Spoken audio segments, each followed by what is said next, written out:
पावसाळ्या अगोदर, कारण पावसाळा जवळ येऊन ठेपलेला आहे आणि आपल्याला कल्पना असेल या रस्त्यावर अनेक लोकांचे अपघात झाले होते, अनेक लोक अपंगही झाल्यात, मृत्युमुखी पडल्यात आणि अशा वेळेस पावसाळ्या अगोदर या रस्त्याची पाहणी व्हावी आणि म्हणूनच आज रस्त्याची पाहणी करण्यासाठी आलोय.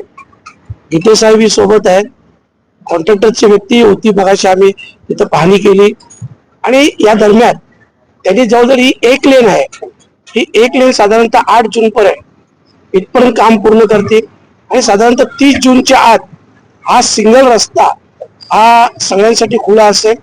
तरी 30 जून पर्यंत झालं तरी एक समाधानकारक बाब आहे, कारण हा रस्ता आपल्या सगळ्यांसाठी हा एक जिव्हाळ्याचा विषय, माझ्यासाठी जिव्हाळ्याचा विषय आणि माझे पूर्ण प्रयत्न होते की माझ्या कालावधीमध्ये हा रस्ता पूर्ण व्हावा आणि मला वाटतं 30 जून पर्यंत जरी सिंगल लाईन होत असली तर पुन्हा एकदा येणाऱ्या 60 महिन्यात, वर्षभराच्या आत हा रस्ता पूर्णत्वास येईल.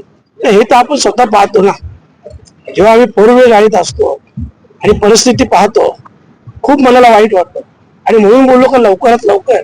मला यांनी सांगितलं की 8 जून पर्यंत एक लेन कंप्लीट करून देतो, परंतु 30 जून पर्यंत पूर्ण लाईन खुली होईल.